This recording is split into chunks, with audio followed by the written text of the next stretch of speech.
Welcome to Black Entrepreneur Blueprint, the #1 podcast and resource for Black entrepreneurs.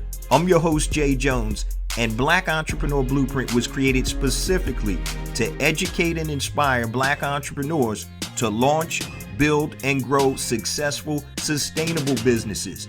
Join us as we help build an economic power base in the worldwide Black community by building and supporting Black-owned businesses.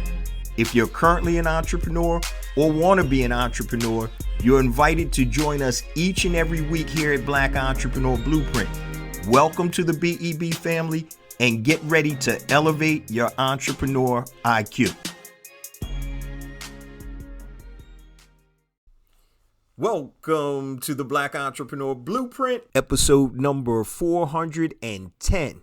I'm your host, Jay Jones, and today we have another outstanding and informative show in store for you. Family, buckle in today, guys. We have an amazing pair of guests on today, Mr. Mirthell and Rita Onyx from the Onyx Family.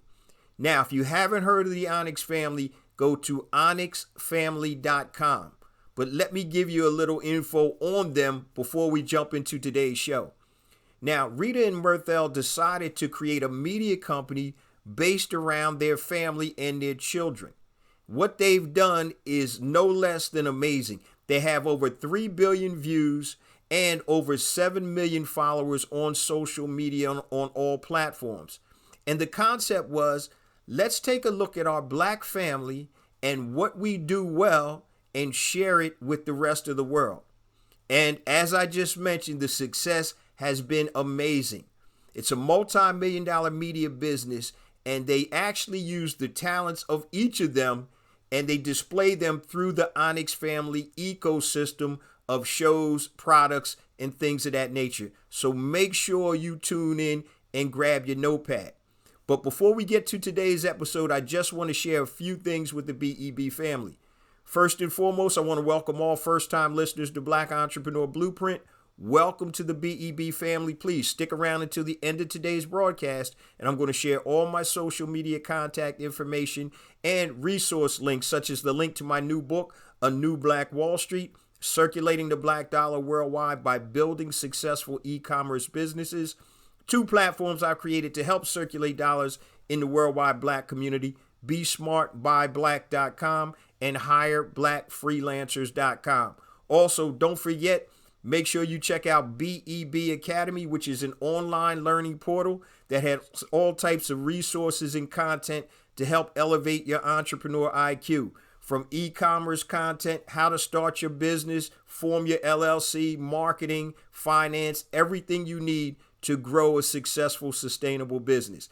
And also, last but not least, today's show is sponsored by podcasterweekly.com. Make sure you go to podcasterweekly.com and sign up for their new newsletter. If you are interested in building a 6-figure podcast, this is the newsletter for you, podcasterweekly.com. Now, let's get ready for today's show. Guys, we are live today with Rita and Mirthell Onyx from Onyx Family. Thank you guys so much for joining me and sharing some time with the BEB family. How are you today? We're doing good. Really well. It is an honor to be here with you. Thank you so much. I appreciate it. So, guys, for people who aren't familiar with you, tell us a little bit about yourself personally, and then we're going to jump into your entrepreneurial journey.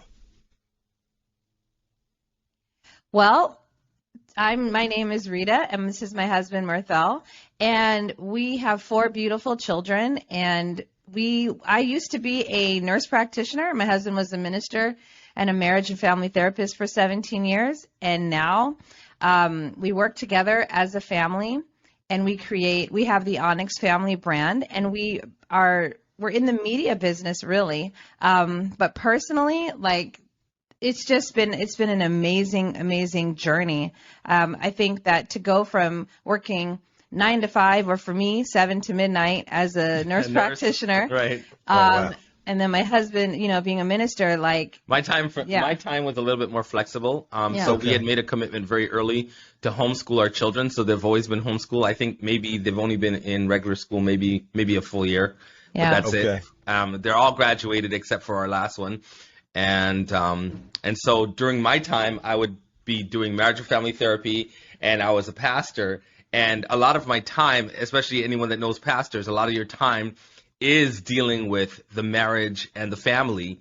And so that's the reason why I went and got the master's in science and marriage and family therapy, because I wanted to be comparable in being able to meet the needs, the basic needs of the church and the community. And but one of the things I found was that the quality time that we wanted to spend together and the things that we wanted to accomplish together as a family, I was teaching it to others, but I was not even able to fully practice it because she was working, and then I'd come home, then I'd leave when she came home so I could go do my thing. And fortunately, Rita always had an entrepreneur spirit, and she made the commitment at one time to just like launch and go for it. It happened to be YouTube at the time that we did it, and it was immediate success. It was amazing. So I wanted to ask you real quick, because I understand what your why is. Was there one specific incident that made you guys say, you know what, the heck with it, we're going all in, or was it just something that had built up over time? I think it was a buildup. I think that Rita had always felt a little bit of a restless spirit with the whole 9-to-5 type paradigm. And so she was constantly looking at different ideas, and she'd come to me and she'd say, you know, why don't we try this? Why don't we try that? And we would actually do it. We would actually try these things. And until one day, as a nurse practitioner in Canada, because that's where I was, I'm born and raised in Toronto. And so she's from California, by the way. She's LA native. Okay, cool. And so one day when we were in Canada and I was doing the pastoring thing, she was working as a nurse practitioner with some medical doctors. They came to her and they asked her if she would be willing to join their team, launch out in Florida, and start a medical company. And it would be a nurse practitioner based medical company. And of course, that's another venue of being an entrepreneur, starting your own medical company. They promised her a certain amount of shares and all sorts of stuff. So we ended up going to Florida, and I left ministry and I left my marriage and family practice, and I joined her at that time. And so that's how it actually happened. We started with the medical company. Oh, okay, cool. Now, the transition from the medical company to Onyx Family, how did that happen? Well, as we were starting the medical company, basically, the doctors were all in Toronto and I was in Florida. They even sweetened the deal and said, Rita, we want to make you president. And I was like, wow, okay, I'll be the president of my own company. And like Mirthell said, part of the reason why they made her president is because she was the only American. I was the American, and it was so funny because like I thought, this is it. You know what? I found my calling, because I had so many jobs as a nurse practitioner, because I was always, like Mirthell said, I had a restless spirit and I was discontent, and I thought maybe I was just in the wrong field of nursing. And so I did everything that you could think of as a nurse practitioner. I taught, I was in clinics, I did nursing homes, I did the community, I did everything. Nurse manager. And so this pinnacle now where I'm the president of my own company, and I was like, okay, this must be it. And so as I'm working now, I'm trying to build it up. You know, you have to get credentialed with insurance companies. You got to do so much. So we couldn't even see patients for like a year because we were just doing all the background work. But during that time, I had several jobs as a nurse practitioner. Just to keep the family going. I was doing telemedicine. I was in the community. I was doing everything, and insurance. And I reached my boiling point. I was exhausted. I was tired. I have an old nursing back injury from when I was an RN. That it was aggravated because I was constantly stressed out. And I said to Mirthell, I'm like, I know we came here to Florida and I know you came here to support me, but I can't even do this. I can't do this. Wow. I said, I don't know what it is. I'm driving by Barnes and Noble and I was like, I'd rather work over there, because that's what I did when we were in college, when we were so young. Our first job, we flipped burgers together in school. Yes. So we were married, and she ended up leaving there with my $4.25, and she went up. She went up to like, I think it was like $5.25 at Barnes and Noble. And I was just like, I've never been able to catch her. I mean, she's always made more than me. She's always made more. Oh, that's funny. That's like 25 years ago. It was so funny because it was like about 25 years ago, and we were so excited at that $5.25. We were like, oh my goodness. Falling. So, yeah. And so I said to him, I'm like, I can't do this anymore. And although I had been looking to see what people were doing, I also remembered that, I was looking on YouTube, I should say, and I saw these families working together. And I called the children into the room and I said, you know what, guys, I haven't been seeing you that much. I know I've been working constantly. What do you guys think if we try something like YouTube? Because I've seen these families work together. They seem to have a lot of fun doing these comedy sketches. What's the worst that could happen? We make some memories, we make some funny videos, and we get to spend some time together. Right. Now, I knew that some people were making a living off of it, but I had no idea how. I didn't know how people got paid. I didn't know anything. I just said, hey, let's just at least spend time together, and then whatever happens. Right. And so I learned as I went. And we started, this funny thing is, I didn't want to tell Mirthell at first because I was so scared. Yeah. Because I left ministry. I left my practice. For me to be a president of a medical company. Not to now be you're a YouTuber. Not to be a clown on YouTube. So I had to go back to my mom to explain where all that money went for school. So he walks in as I'm telling the kids, and he's just like, and I'm like, uh-oh. And he's like, what are you guys talking about? I'm like, I was just thinking about, maybe creating some videos for YouTube. And he was like, okay, cool, let's go. Let's go get some costumes and stuff. And I was like, really? Okay.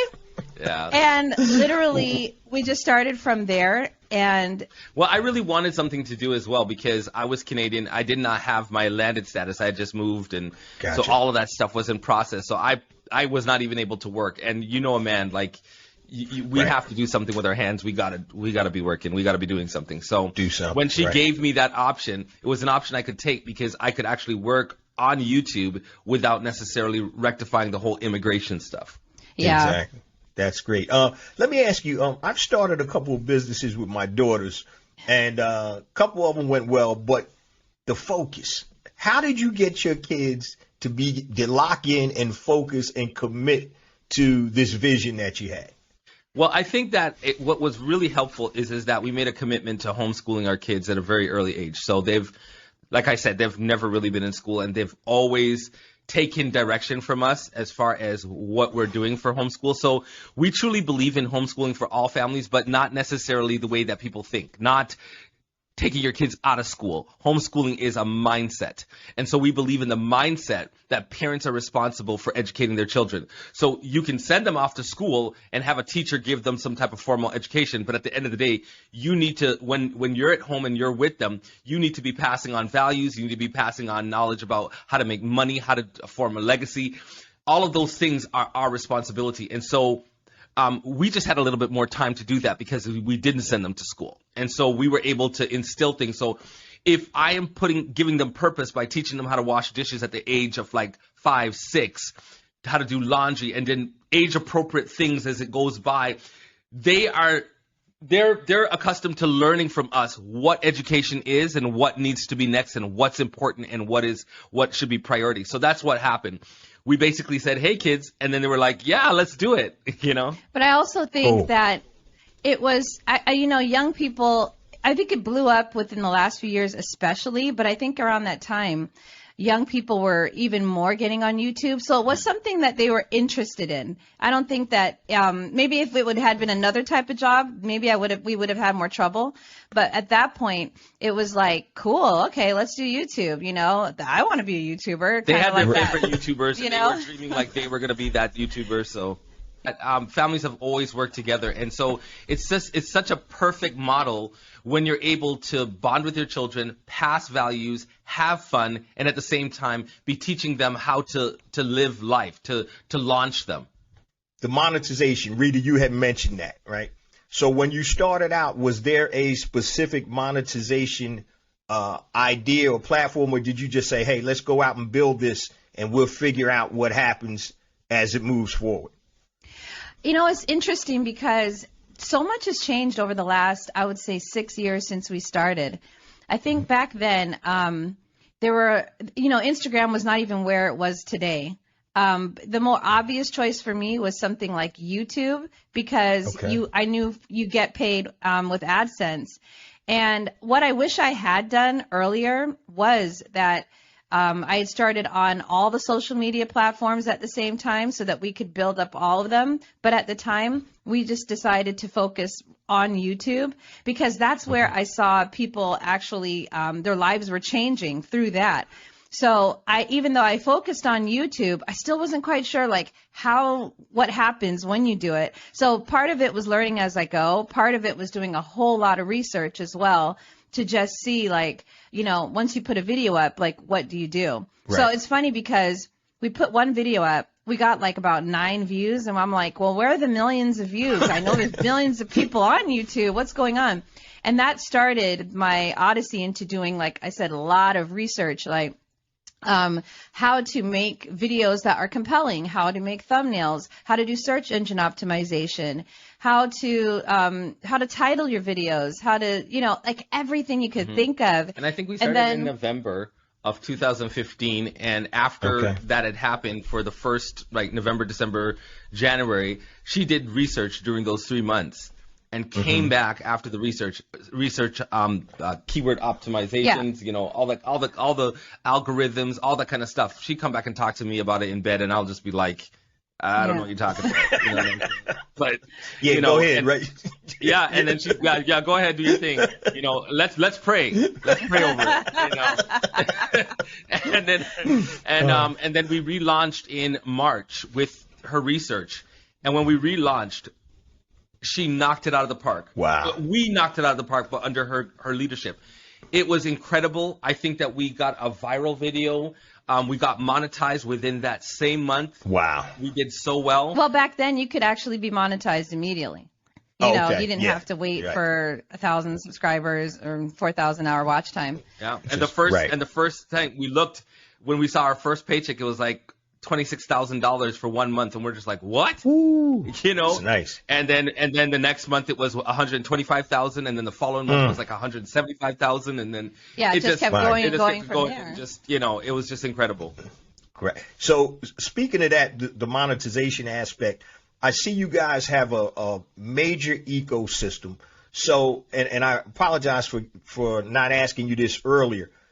Tell the BEB family exactly what your platform is about, and obviously we know why you started it. So you guys have books, you got YouTube, you got courses. I mean, it's a plethora of a beautiful ecosystem. But tell them what's the message that the Onyx family is sending? What do you want people to get from that? And if you can just kind of break down some of the different components of your ecosystem.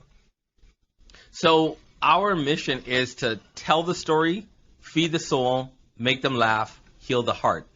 And so, we've always had a broad mission to touch the world through the lens of family. And that's kind of like, that has been my world. And so as we started entertaining, we realized that everything is better done through entertainment. And that's just a nugget that I'll give for free.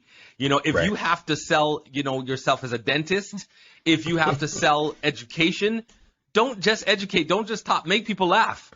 Entertain them. Do it. Some of the most profound people are comedians who can take such a deep topic like politics or religion or deep pain and hurt, make you laugh and say it in the most profound ways. Right. And so we realized, we can actually heal the heart, heal homes, make the world a better place from our vantage point, emphasizing the importance of family through entertainment. And so that's kind of like what we do. Right. So we built our Onyx Family brand on YouTube, and from there we expanded into Onyx Kids so that the children would have a place where you can see children who related to you. Our kids are a little older now, but at the time they were a lot younger, and they were able to. One of our missions was to have more Black kids in entertainment, because you don't see that really on mainstream, and to just have them be able to just to see themselves and just laugh. And there are a lot of I take issue sometimes with the fact that there's a lot of like trauma shows and things for Black people, but for kids there's not a lot of just Can I just watch laugh. Black people, Black families, Black kids just don't politicize it. No politicizing. No Black Lives Matter. Just enjoying, something that they can smile and relax. Life is hard. Definitely. Just let them relax. And that was one of the things that we wanted to do. And then also to have the kids live vicariously through us, because when we grew up, we understand that our community is just ladled with a lot of things, a lot of issues. Right. And the Cosby Show is such a wonderful time where we could all sit down and just take it in and live like, hey, I have a doctor as a father. Hey, I have a mother who's a lawyer. I'm living in a brownstone, in Brooklyn. I'm in Brooklyn, even though you're not.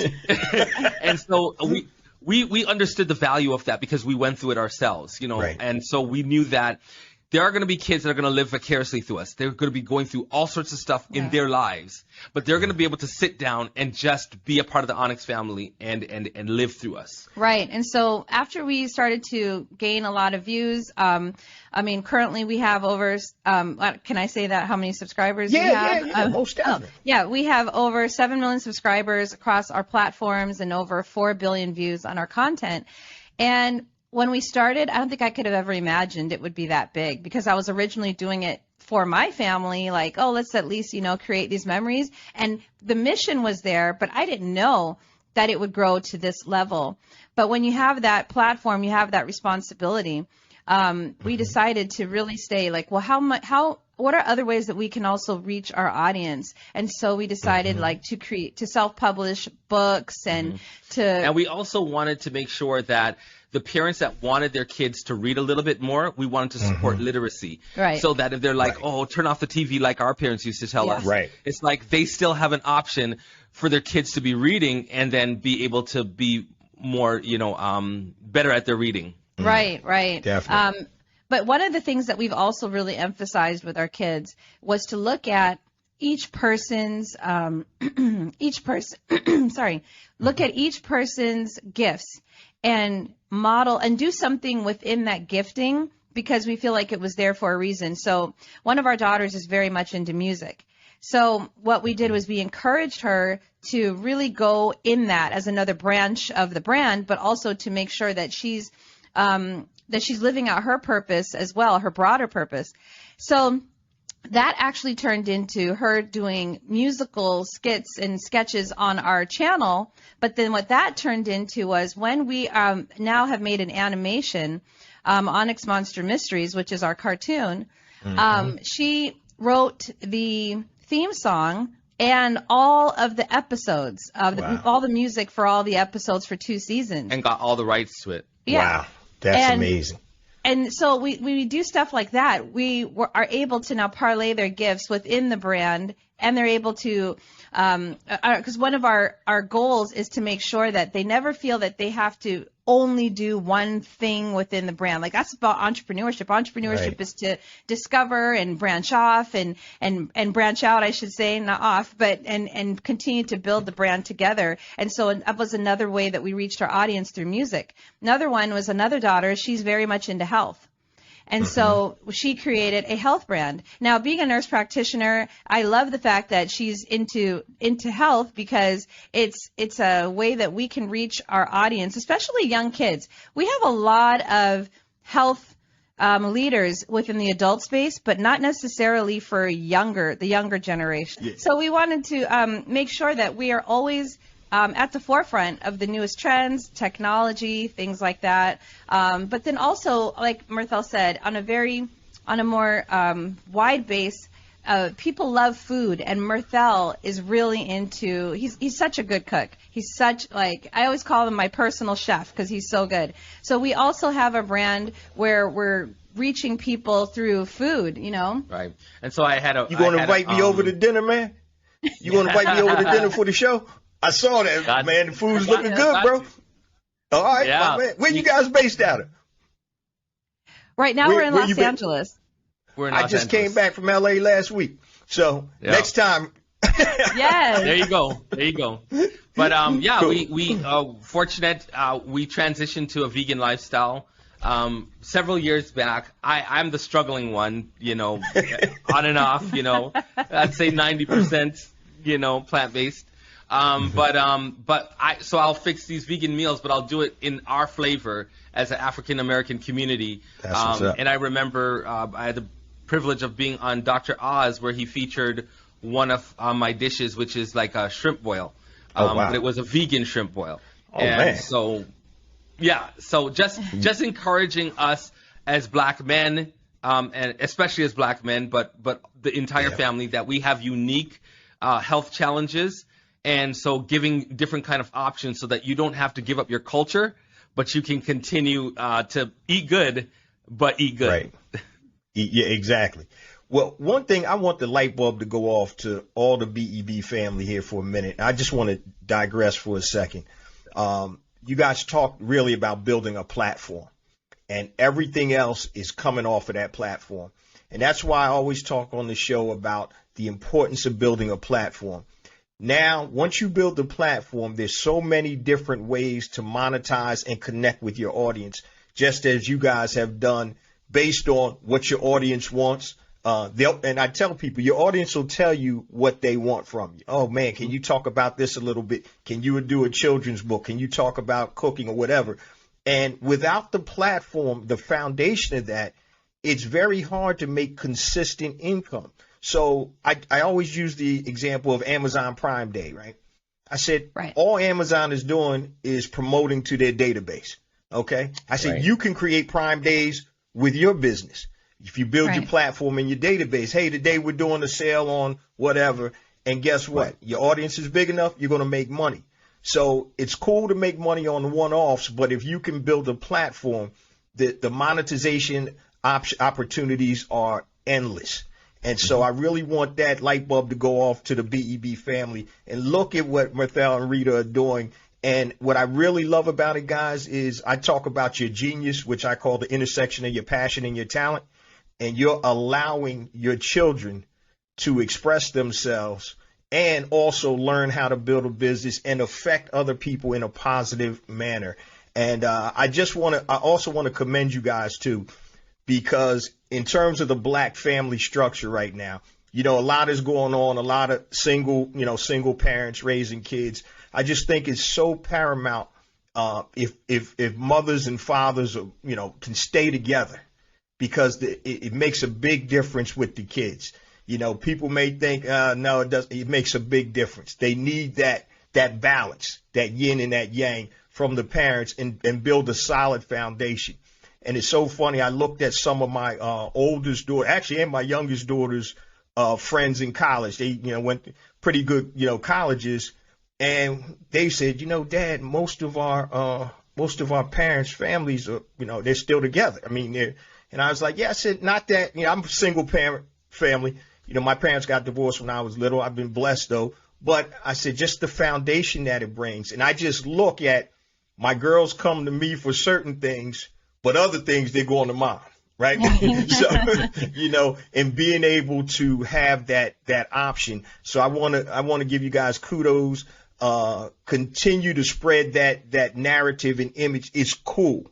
And it is cool to be a 2-parent household and to love and teach your kids, man, because this is the stuff that we need to balance the garbage that we see on TV and in music and things of that nature, man. So, man, oh man, it's super. I'm super proud of you guys. I just met you, but I'm proud of you for what you're doing and what you're showing.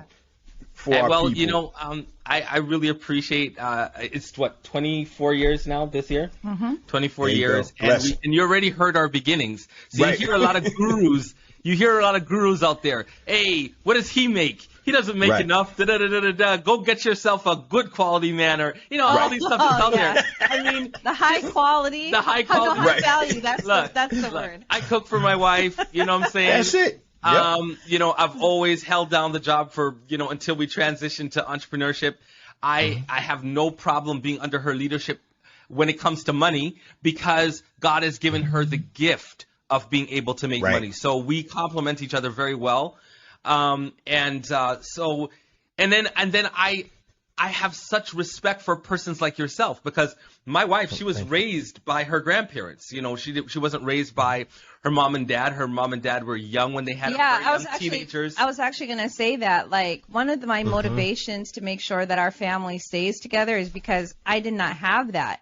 Yes, my grandparents were together, but there's still a hole there. You know, if I cringe every time Mother's Day or Father's Day comes around, and I don't want my family to ever go through that. Right. So my parents were teenagers when they had me. They were not married, and then my mom, she became, after me, she started getting into drugs, and so I saw her only a handful of times in my life. My dad, he moved to get his degrees and move on with his life. So I was raised by my grandparents on my dad's side. And, there's that feeling where I would look at these other intact families and I would wonder, what is it like? What is it like to have your mother and your father? And I have a bunch of half brothers and sisters, but I was like, what is it? And I hate to say the word half, but meaning like, no, I just, get you. Yeah. I just didn't know what that felt like because I didn't grow up with any of them. And so for me to be able to see my children interact as siblings, and it's funny because I get super sensitive if I feel like there's any tension. I'm always like, is everything okay? Is everything okay? They're like, Mom, relax. This is just how siblings are. How it works. But I receive what you say, and I give a compliment back to you that I am so proud to see a father like you so involved. And that's what we can be proud of as a black community. Listen, we didn't choose this path. This path came to us. And I love how our black community has come together, where grandparents will jump in if they have to, where strong women will stand up and be that one family, both men and women, or a father like yourself will stand in the gap. And then we have examples of divorced parents working together to say it might not have worked for us, but you know what, we're going to work together. And I always wanted to make sure that I was present and I was always there with my kids so they know, hey, Dad is here. You guys touched on something real earlier. You talked about the ability to be in your kids' lives and be there for them. And I think one of the biggest factors for me was creating some type of passive income where I could be at all of my kids' football games. I mean, no, they didn't play football. My girls didn't play, but field hockey, soccer, gymnastics, their educational stuff. And one of my greatest things I tell people is, they asked me, what's one of your greatest accomplishments? I said, not missing one field hockey game for my daughters. One was in 9th, one was in 12th.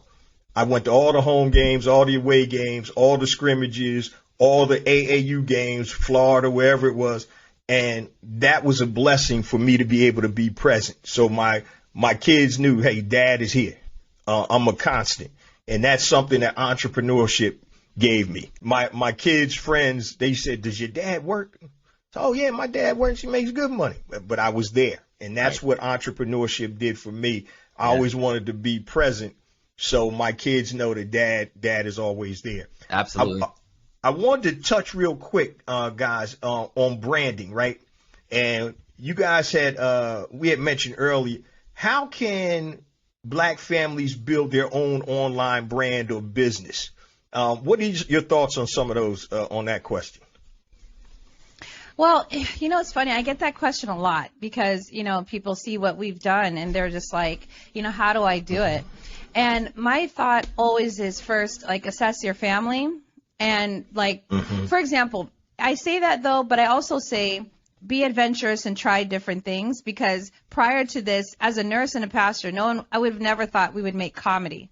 So I say, that assess your family, and I just say try different things. Look at the gifts, though, and the talents that you guys have and your skill sets, and then see where does that fall. Where would that be better online? So, for example, we have a friend, her daughter is a chef, and she has had her other children start to get into the cooking world. Then focus on something around that area. I think a lot of times we look at what other people do and we say, okay, I have to do that. I have to do exactly what they did. And so we get people who are like, they're going to be the next, Onyx family. But it's more like it's individual to you. So the way I see it is you look at your family, you look at your skill sets and your talents, and then you start to explore how to now put yourself out there and what your audience responds to. I think nowadays, like for us, we chose the word Onyx because when we were first starting, I wanted something that represented what I felt my family was. I looked at my family and I said, they are my jewels. And because Onyx is always related usually to black, I said, right. That's why I created the Onyx family. But for now, I would say for most people, like put your name out there as, let's say if you're the Johnson family, and start showing your life. I think that it's so much easier than even six family, and you come online and create a brand. I think that one of the best things to do is to don't overthink it, just start. Show them what you already are about in your life, because chances are you have something that you're already doing. Then build from there, and don't think that you're going to know all the steps prior. Like, you have a roadmap, but that roadmap is very loose. Right. The way that life is does not. It just does not always go according to plan. That's for sure. We were helping Matthew McConaughey promote one of his books, the last book that came out.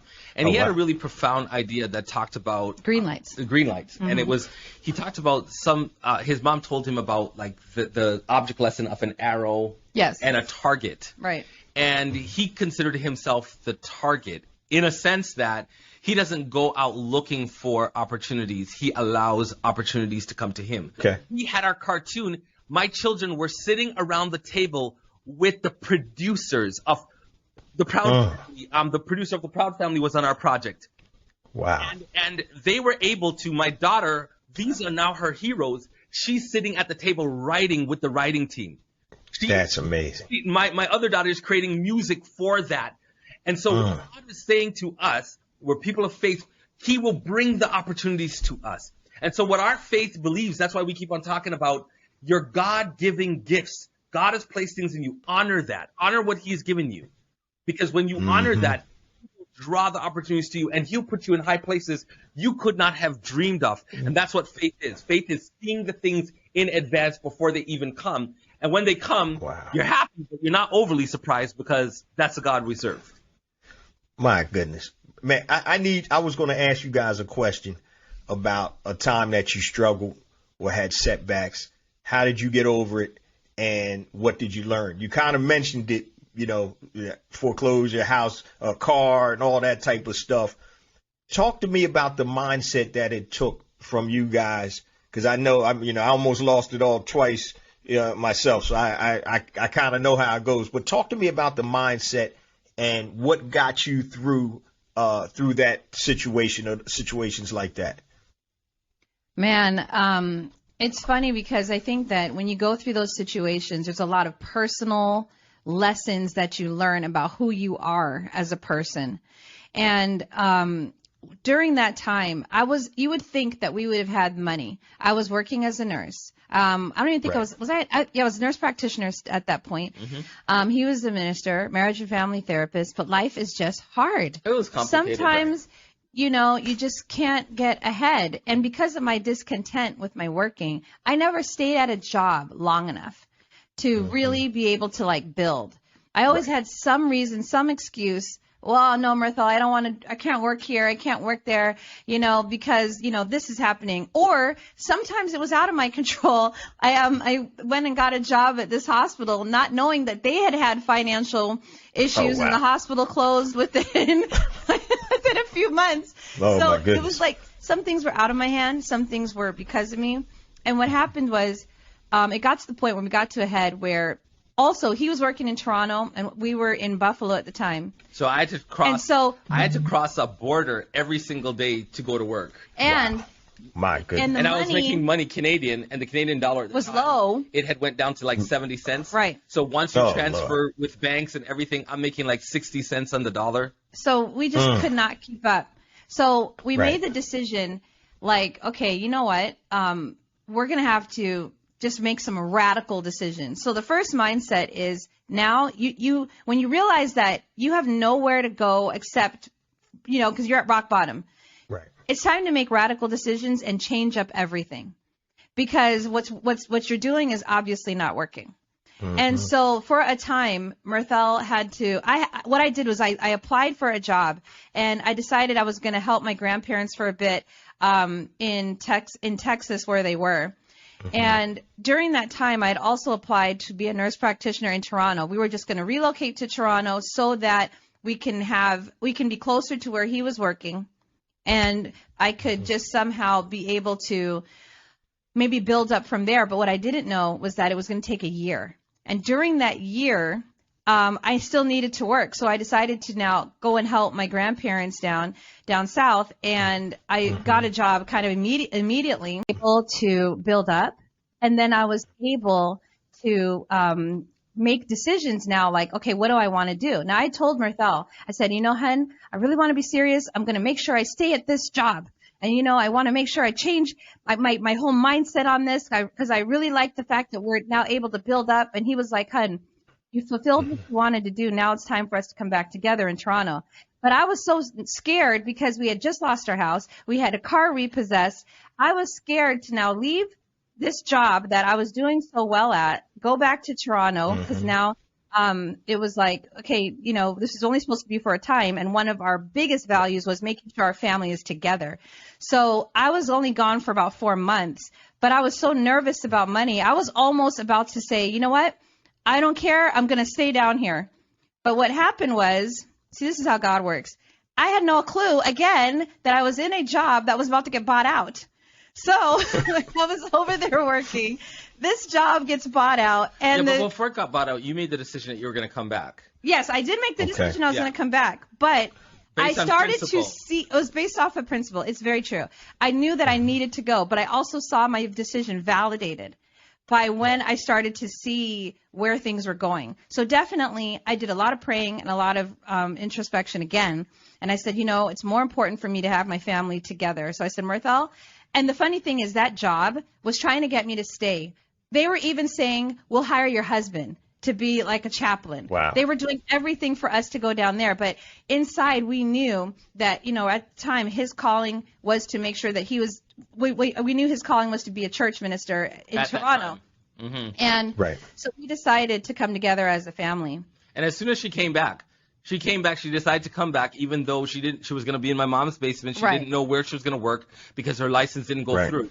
And the week that she came back, she got a call saying her license went through. In Toronto. She had a job. The job was paying more. Yeah, a few days later. The job was paying more than the job that she had left. Yes, wow. A few days later I got a call. Praise God. Yeah. Praise God. Within the year, that's when the doctor said, hey, would you like to start a medical company? In Florida. And then she was able to leave. So she came back to be able to get greater. Exactly. And so sometimes what we realize is that sometimes God is trying to accomplish something in our lives where we're hitting rock bottom because he wants to redirect us and he needs access to our hearts. And when things are going well, that's usually when we're not able to hear him so well. But when things are going bad, our ears are in tune to what he has to say.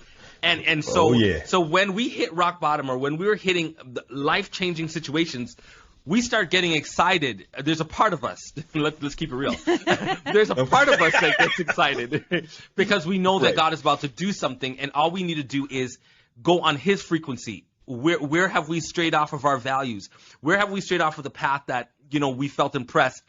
And at that point in time, that's when we ended up going to Florida. That's when we ended up having YouTube, and things went up from there. So sometimes things go up from rock bottom. That's amazing. I wanted to ask you guys, because I talked about this in one of my books. So as a man, Mirthell, and the head of the household, how did you feel when things went awry? You lost your house, your car, you guys had to split up. Talk to me about that, because I know from a man's perspective, it's tough. And what did your family and friends say to you? I'm curious about that. Man, I remember one time I was at the church and I was preaching and Rita was crying. This is after she came back now. Right. No, it was before. Oh, no, it was before. Sorry, before she left. Yeah. And she was crying. It's because we had no gas in the car. And I was preaching my heart out, but they thought she was crying because of the sermon, but she was crying because she didn't know how we were going to leave that parking lot. And so I can't say that I always shook hands all the way down to the end, but this time we shook everybody's hand. Everybody left. Right. Because we needed the parking lot empty. So that when I turned that key, you know, we could figure things out.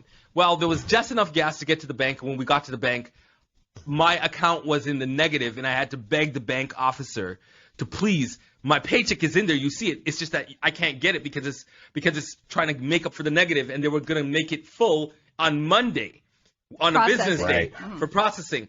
But I begged him. I said, just $20 so I can get home, please. And he gave me that. So these are the kind of situations. And I like to share these kind of things because people need to understand that we are ordinary, average people who were struggling. We did everything right. We got our education. We did everything right.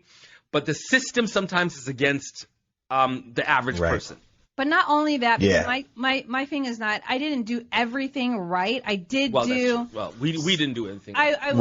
You know, it's a combination. It's a combination of the system. It's a combination of me trying to find myself. It's a combination of me just now not making always the best choices. It's a combination of all these things why a lot of times why you get into situations and you could and then there are situations where you feel like you could do everything perfectly, because even when I got the job, I'm like, look at me, I'm so responsible, and then next thing you know it's getting like bought out, you know, so it's nothing that I did. And it's important for us to be very transparent with our audience when we talk, because what's the point if we're not lifting each other up to let them know, hey, we were right there. This is how you get through. You know, sometimes you get through not because you deserve it. You get through because of mercy, or, you know, you get through because you repented and you figured out what you did wrong so that you can be trusted with more. Exactly. So it's like. But the thing is, like I want to say, because the point is not to bash anybody that makes a mistake. You just understand that sometimes you do make mistakes, but it's not too late. Right. You do make mistakes, and you can be restored. You can recover. That day that we got our car repossessed, the interesting thing about that was we were going to move into Toronto, and we were going to drop off the car because we couldn't take it. We had brought it in New York, so we couldn't like take it across the border. We could no longer pay for it. We wanted to do the right thing, so we called them and we said, "Listen, we're having all these." Problems. They were trying to, they put us into collections, and we said, listen, we're going to drop off the car at this lot in order for you to pick it up. And we didn't have to, because we're in Canada. We could have just ran off with it. But we wanted to work on it. So what we did was we did that. But on the way in, was it on the way in? On the way in, we stopped off at a car dealership because we knew that we only had the small matrix. And we had 6 people in the car. So when I'd go to preach on the weekends, I would have to get out of the car. Rita would get in the driver's seat because we couldn't go across the border with 6 people or else they'll call the cops. So I'd get out of the car every single weekend, and I would walk across the Rainbow Bridge and catch the view of the falls every weekend. Wow. And then I'd get back in the car on the other side. I'd have to show my passport as a person that's walking across the border, show my passport, and then I'd jump back in the car, and then we'd pray that the policemen would not stop us on the highway as I was going to church. And we'd cramp up in a matrix, 6 of us. Because the car that we had gotten repossessed was our van that did fit all of us. Right. So then what happened was we give up the car, but we see this lot in Toronto, and we're like, you know what? We have to maybe trade in this matrix and see if we can get a van again, because there's only 5 seats. So we go in there. We weren't sure what our credit was. Yeah, because this is Canada. I'm not Canadian, so I wasn't sure, like, why do I have credit out here? Well, how does it even work? Right. But at the end of the day, we were blessed that day with 2 cars. 6-seaters. That were cheaper than what we had put in, the repossessed and car. And nicer. Both cars were nicer than the cars we had. And so when we did the right thing, and we put the other car that we had been so behind in, and we traded we were in Toronto, now we're trading in the car that we actually do own, and we're able to now get 2 now where we could now all together as a family. We already saw God starting to just turn things around for us. So in business right away. or in personal, live with integrity. Yes. You must live with integrity. When we made that $26,000 and then $100,000, and we've made millions upon millions since we've started, we've paid everyone back in the very first amount of money that we received. The first thing we did is paid all of our debt because we didn't believe in just walking away from it. Now, we realized that tax season that wasn't very smart to pay everything off right away because we started learning about taxes and good debt and, you know, and things, how you can leverage debt and things like that. So we got hit with a hefty tax fee because we never made that kind of money. But, you know, we learned our lesson. But just to speak about your thing, the hardest time for me was not even so much when I lost everything. It was when I lost my purpose. Because, you see, a man is made to have purpose and to work. So it wasn't when I was losing. That's not was the hard part. It's when I walked away from my ministry and my practice. And I was sitting in, you know, Florida having nothing to do, and I'm driving her, and she's working. And he knows I hate it. And I always have worked. I've always worked. Even when she wasn't working, I always was working. I was always bringing in. Yes, Rita, I understand that this is not your calling. We've been through this too many years. Because I had begged him, like, please, I just know that this is not for me, you know, this for you. Right. But he's like, Rita, you got your degree. We have 4 children. Come on, it's the responsible thing to do. What else are you going to do? But I didn't know at the time anything else to do, so I kept going. Right. Finally, when we're in Florida and we see, like, our media business starting to really take off, he says, yes. You know, it's not like, I mean, I could have, but I wanted to show him the respect of asking, because I had brought him down to Florida under being president of the medical company.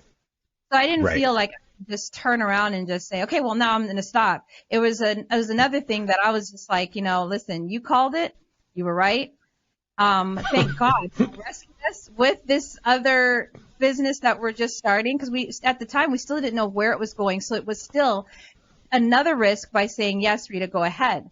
Now, the thing is, I had told the people that the doctors I was working with, I said, listen, because we hadn't started seeing patients yet. We were still doing all the background. I said, we were getting very close. And I said, listen, what I would like to do is hire someone to do the actual patient care, and I'll help with the administration. And they were so used to calling the shots. I was supposed to be an equal partner, and I was supposed to be the president, right? But why were they having meetings before our meeting? It was like, you know, they were basically thinking like, you know, she's the one that doesn't have the money. She's the one that's going to be going out. We're going to call all the shots. So it made her feel like it was just a 9 to 5. Yeah, it was like, with the I didn't feel like I was really working for myself. So I decided, like, well, you know, now that we actually have this other company going, I wasn't going to drop the medical company, but I wasn't going to go out and see patients. But they were like, no, you said you were going to see the patients, and it became a thing where they were like, no, you're reneging on the deal. And I said, well, we haven't even started. I mean, I think we should be able to explore other ways of getting this done. And they were like, you know what, why don't you just sell your shares back? And I was like, okay. That'll work. Now, they didn't know that we had the money, but by that time we had already started making money on YouTube. So it wasn't even a problem. It was just like, here you go. And then they were upset because I agreed to that. They were like, well, we can't believe that you did that so quickly and easily. And I'm like, you guys were unwilling to work with me. Exactly. You know, I told you that I've started this company with my kids. I've been out here over a year. You guys didn't give me $1, dollar to help me sustain myself. I'm doing all these other jobs as a nurse practitioner as I'm building up this business that you guys said you were going to help me build. But what you guys really did is you stayed in Toronto. I was out here in Florida doing everything. And I said, I'm exhausted. And now that I want to, right before we start, say, okay, now let's actually hire someone who can actually go and see the patients. I was willing to take a cut of my own personal money that I was going to start bringing in from the company. But the reality was, people don't like when you start having the ability to call the shots. And the truth is, it was their entrepreneurship venture. It wasn't ours. We were just having a high-paying job. Exactly. And one thing that you will learn when you are branding and when you're establishing your own company, don't get caught up with money and the high-paying. Right. Because you can have a high-paying job, but then you can get fired if it's a job. And when we first got on YouTube, that's kind of what happened. We were getting a lot of money, like we shared with you. But we realized quickly that we needed to brand. We needed to come up with our own brand. It wasn't good enough to just have a YouTube channel. We need to establish ourselves. And the reason why we're doing well today is because we established a platform, we established a brand, and now we're working with multiple companies. We've gotten calls from Dr. Fauci at the height of the pandemic, who said they wanted to help us bring the news out to the community how we can stay safe, because they saw that we were already doing that with, like, songs about hand washing. Biden team and them called us to rock the vote when things were getting a little shady. I know you guys do coaching also. And when I talk to some of my coaching students that are trying to transition from employee to entrepreneur, and I'm not, everybody's situation is different. So I'm not going to say, hey, quit your job today and just go, do it. You got to do it strategically. But when I did an article, it's called Pacified by a Paycheck. So there's so many great entrepreneur minds out there, businesses that could be multi-million-dollar businesses that never get started because people are pacified by that paycheck. And I think God allows us to become accustomed to things, some good things and some bad things. But if you are accustomed to a paycheck every week or 2 weeks, that's fine. But you can also be accustomed to generating your own revenues. And I think walking that tightrope and understanding that you will get accustomed to this once you jump in and commit yourself to it.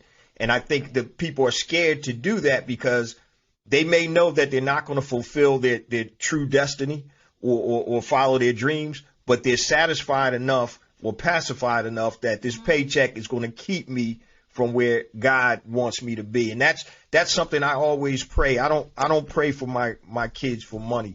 I always pray for them to live in their genius, the gifts that God has given them, utilize those. My oldest daughter right now, she's working at a company that's going to remain nameless, but they're going through some financial stuff. And she used to be in the entertainment business. She used to live out in L.A. And my oldest daughter, and she's like, oh, I can't stand my job. I meet with my manager today. It's just hectic. And I was like, I've been telling you for the last year and a half what you should have been doing, building up your business on the side so you don't have to sit here and take this. I'm going to tell you, Rita, you had mentioned something. You sound like my sister. We might be the same. We might be related because I would go into jobs. I'm telling you, I would go into jobs and the cycle would happen. Something's wrong with this job. This guy is an idiot. I'm smarter than him. How is he making this much money? And I'm like, and my wife was like, dude, you're not an employee. Okay. You have to come to the realization. Yeah. You're a boss. I'm a boss. And the cycle kept going on. And I said, I know that. I said, are you cool with that? She's like, I don't have any choice. This is what you are. And I was like, all right, so let's rock with it. Let's see what happens. But if you find yourself, and I see it in my oldest daughter, she's good for a minute when the job is new and it's exciting. But then when she settles down, man, I don't particularly care. Because you're supposed to be doing something else. And so, it's crazy. So when we were telling those stories, I was like, man, we might be related, sis. Are your people from the Carolinas? She's from the Carolinas. Oh, you know what? My mother, my grandmother and grandfather are from South Carolina, from right outside of Charleston, South Carolina. My father's parents are from Philadelphia. So my mom, when she migrated up after high school, she met my dad in Philly, and that's where we were. But it's so funny because I can, people are restless. And like you said, I think you said restless soul. Yeah. Mirthell, I think that's what you said about Rita. Yeah. Because she knows that she's supposed to be doing something else. And you also talked about, your purpose, your ministry. And I think what people don't understand is that when you're living in your genius, man, you can't even describe it. When you wake up every day doing what God has assigned you to do, man, just tell people what that feels like. I want both of you guys to say, what does it feel like living in your genius, waking up doing what you're assigned to do? Because this is something I want the BEB family to listen to, because this is where you need to aspire to be. When I was working, by Thursday, I would get real happy. The weekend's coming. Right. And then Friday, I couldn't wait, as soon as I was done charting or whatever, I'm done. And I knew Saturday, okay, phew. But, it's funny because it was kind of like a work day because he was a minister and we go to church on Saturday. So it was like, now we go to church, but at least I wasn't at work. And then by Sunday, I was already feeling tension. By Saturday night, I was already feeling tension because I knew that Monday was coming. Like, that is no way to live. Yep. That you every week are just so tense when you know you're about to go to work. That I just felt like the joy of life was gone. Now, I feel like no matter what happens, I might have some really bad days as an entrepreneur. You know, those days where you start to doubt everything. But it is no comparison to feeling like, what am I doing in my life when I was working as a 9-to-5 as a nurse practitioner? This feels like, okay, you're having hardship. You're having, the days where you have like highs that you could have never dreamed of and lows where you're going, what is going to happen? But it all feels exhilarating. It feels like I feel probably the comparison is to maybe when someone is competing in sports and you have those times where maybe you get knocked down or you fall, you skin your knee or something, but then you make a goal. Like, that's how I feel. Or, like that's how I feel like it's a sport. Yeah, come back after 30 points down. Yeah, like you come back and then you win. Just like that's how it feels. Yeah. Wow. And the legacy. The thing about legacy is that when you have an entrepreneurship, everything that you do, every struggle, every meeting, everything that you do is working towards the legacy of your family.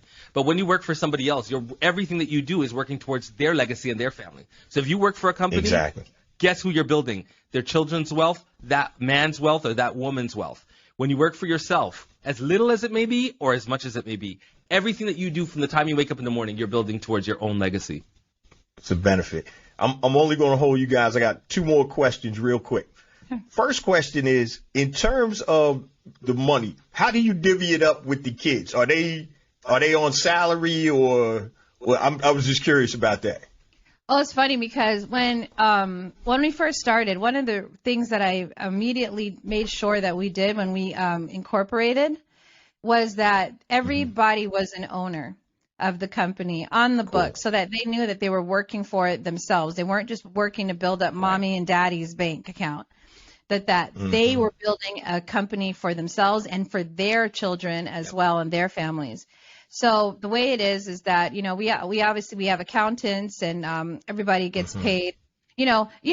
First of all, taxes is like a bad word in our family now, because I can't say it. You pay it, and then the moment you pay it, you're now already building for the next one. It's ridiculous. So we do have accountants to make sure that everybody is doing that. We have everybody getting paid, for salary, and that everything's good with taxes and all of that, because I never wanted them to have to sit there and worry and have what I've seen so many other wealthy people go through in terms of like tax issues or children who have been working and, their parents have the money. We wanted to do things differently from the get-go. Right. And so that's what we've structured, so that we're all able to benefit as a family and doing it the right way. Now that makes a lot of sense. We say kids, but they're not really kids. They're like 23 this year, 22, 18, 15. Well, about the time when we started, they were like teenagers. They were teenagers. Okay. Yeah. Okay. That's cool. They're really adults. They literally decided like 4 years back that they were not going to go to university. They got accepted into the University of choice. Our alma mater. Which was such a relief for me, because I was wondering, am I going to be a failure at this or not? They got in and, they were able to do their, ACTs, SATs, all that stuff, and they were able to get in. But they chose not to go because they really wanted to be able to work on their, entrepreneurship ventures. And so they said, Mom and Dad, beautiful. I don't really want to, I really don't want to go. I want to work on our business. And the beautiful thing about that is they have options. So you guys provided them the opportunity to be able to do that. You know what I mean? So you got the resources, follow your dreams, your passions. And it's funny, I'm looking at these college bills that my wife and I have for my 2 daughters.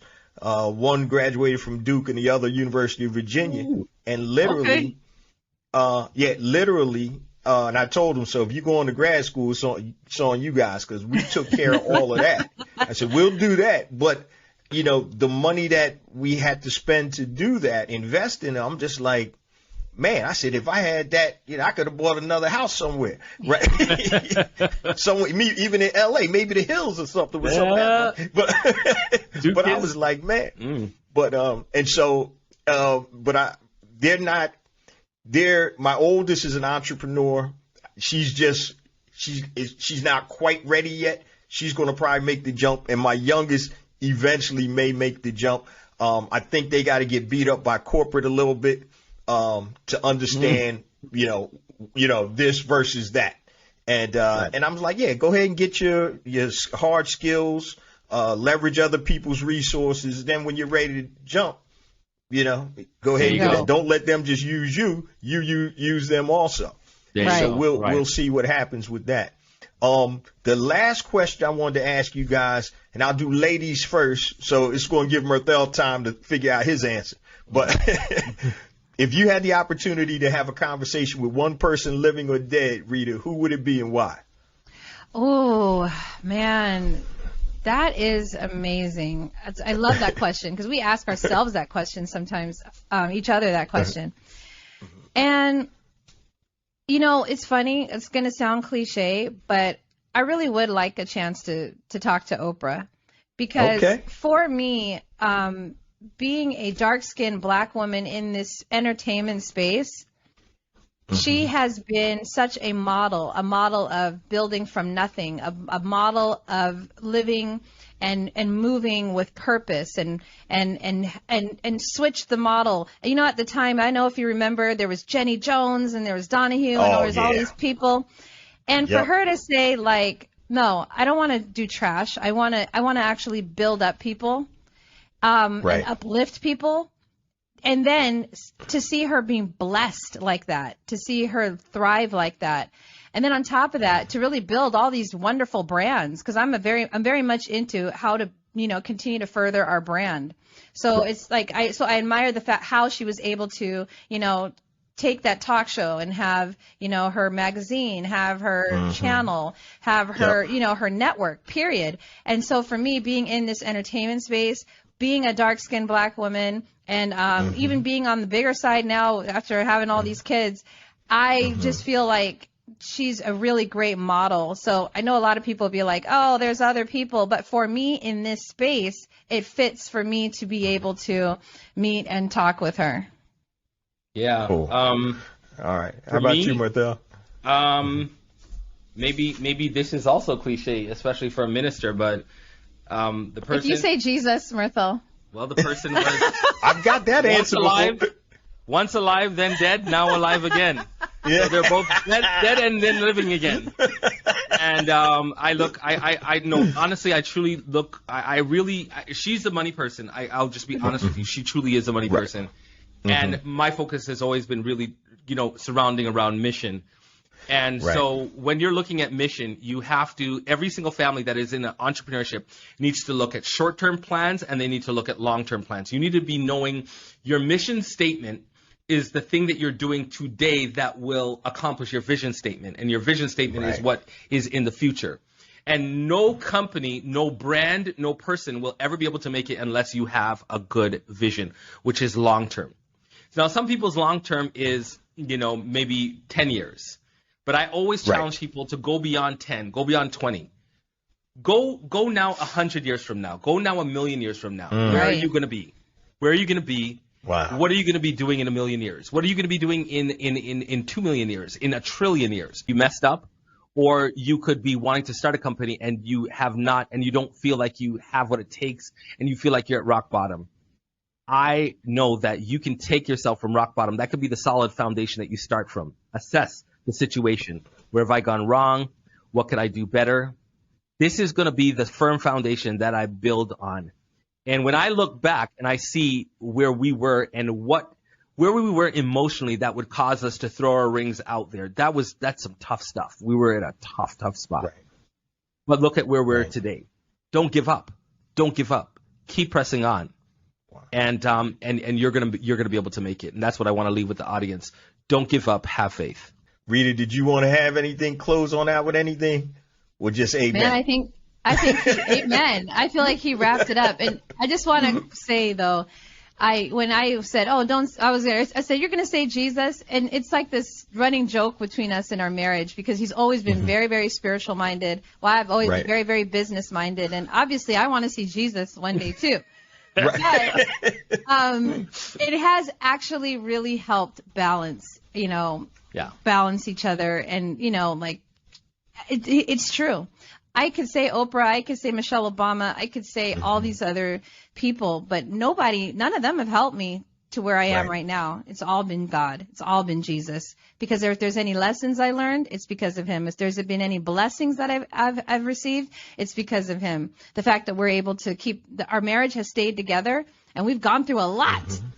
We've gone through life and death situations. We've gone through so many different things. It's all been because of God. Yeshua. And so, all praise, glory, honor to him. And so, ultimately, I pray one day that I will get to see him face to face. And then we don't have to worry about the weekends anymore. We don't even have to worry about building up a brand anymore. I just want to just be able to live forever one day and just have this all be a distant memory. Man, that's powerful. I want to thank you guys so much for sharing your story and your testimony, because that's really what it is. We really appreciate the transparency, and that's something I preach on my show too. Hey, I'm not a guru. I've almost lost it all twice. Been blessed to be able to build 2 different multi-million-dollar businesses, but there were ups and downs all through that journey. And I appreciate you guys sharing with the BEB family. That was an amazing interview with Mirthell and Rita Onyx of OnyxFamily.com. Guys, please make sure you check out all of their content on the website and support them like we do all the guests here on Black Entrepreneur Blueprint. Now, before I give my takeaways, I just want to share real quick my contact information and resource links. Now, everything I'm about to tell you, you can find on the website at blackentrepreneurblueprint.com. So I mentioned at the top of the show, my new book is out, A New Black Wall Street, Circulating the Black Dollar Worldwide by Building Successful E-Commerce Businesses. You can go to anewblackwallstreet.com, pick yourself up a copy, $14.95 print version, $9.95 digital. Once again, it is also on the website, blackentrepreneurblueprint.com. I also mentioned my 2 platforms I created to help circulate dollars in the worldwide black community, BeSmartByBlack.com and HireBlackFreelancers.com. So if you are a black product producer and you want to sell your product to black consumers, upload your product information to BeSmartByBlack.com. It is free, and you can connect with black consumers worldwide to sell your products. Now, I didn't forget about you freelancers. If you do anything on Fiverr.com or Freelancer.com, upload your information to HireBlackFreelancers.com. Once again, it is also free, and you can connect with black consumers and black business owners that want to hire black freelancers. Now, I mentioned also at the top of the show, my new rebranded, rebooted BEB Academy. You get 3 days free access. Go to BEBacademy.com and elevate your entrepreneur IQ. Also, if you're interested in building an e-commerce brand, physical product brand, or digital products brand, go to BBAelite.com. Once again, all of this is under courses and learning on the website. Now, if you want to connect with me, anything long, family, hit me on my email, jjones@blackentrepreneurblueprint.com, Facebook, Black Entrepreneur Blueprint, Twitter, jjones001, Instagram, I have 2 IG accounts, jjones for real, JAYJONES, the number 4 REAL, and also Black Entrepreneur Blueprint. Also YouTube, guys, go to YouTube, type in Black Entrepreneur Blueprint. Today's show is live on YouTube. You'll be able to watch the video if you want to. Don't forget, if you're on Clubhouse, I'm at I am J Jones, LinkedIn, J Jones, Black Entrepreneur Blueprint. And also don't forget my new companion show, Ask J Live. Just go to askjlive.com. Once again, guys, everything I just said is on the website. Go to blackentrepreneurblueprint.com and get all of your resources to help build, scale, and grow your business. Now, let's get to the takeaways of today's show, and I'm going to keep it brief. So the first thing that you want to focus on, guys, and what I really loved about this is Mirthell and Rita, they focused on their gifts. And I always talk about pinpoint and monetize your genius. And your genius is the intersection of your passion and your talent. And that's exactly what they did with themselves and their children. And they built a multi-million-dollar media company and business.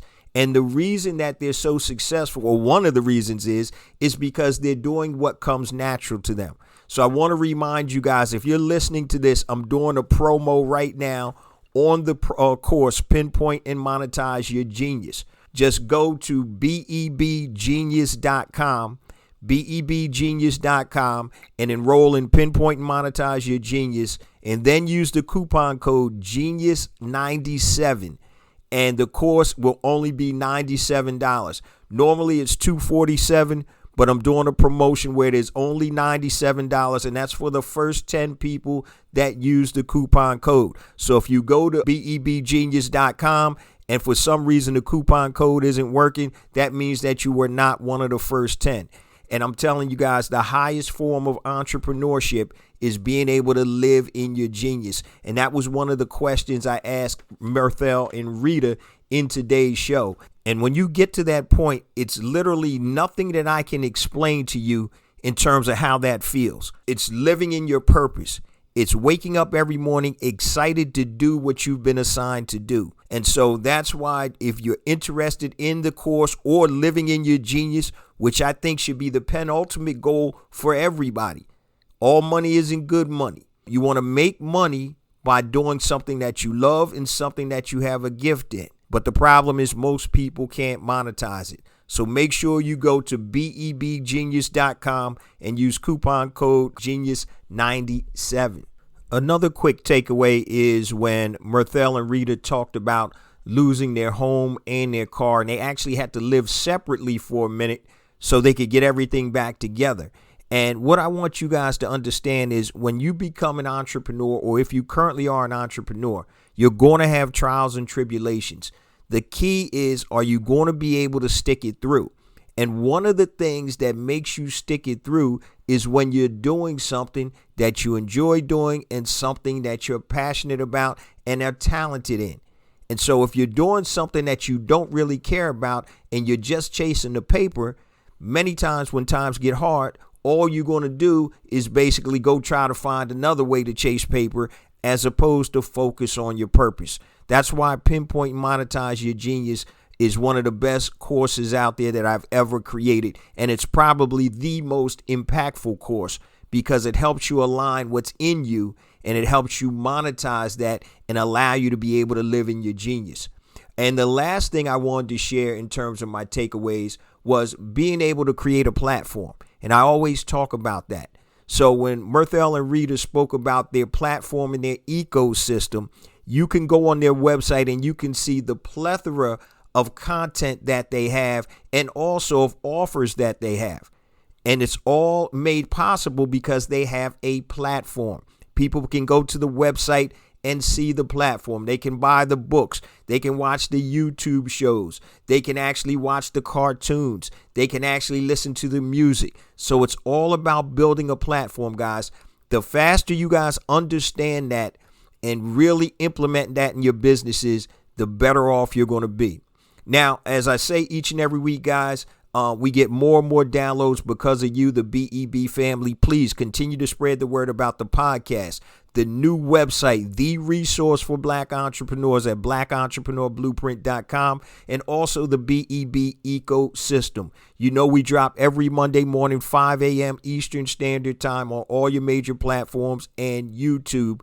And once again, guys, we couldn't do it without you. Please continue to spread the word about the podcast, the blog, the website, the ecosystem. And remember, it's not about me. It's not about you. It's about us. It's about building an economic power base in the worldwide Black community by building and supporting Black-owned businesses.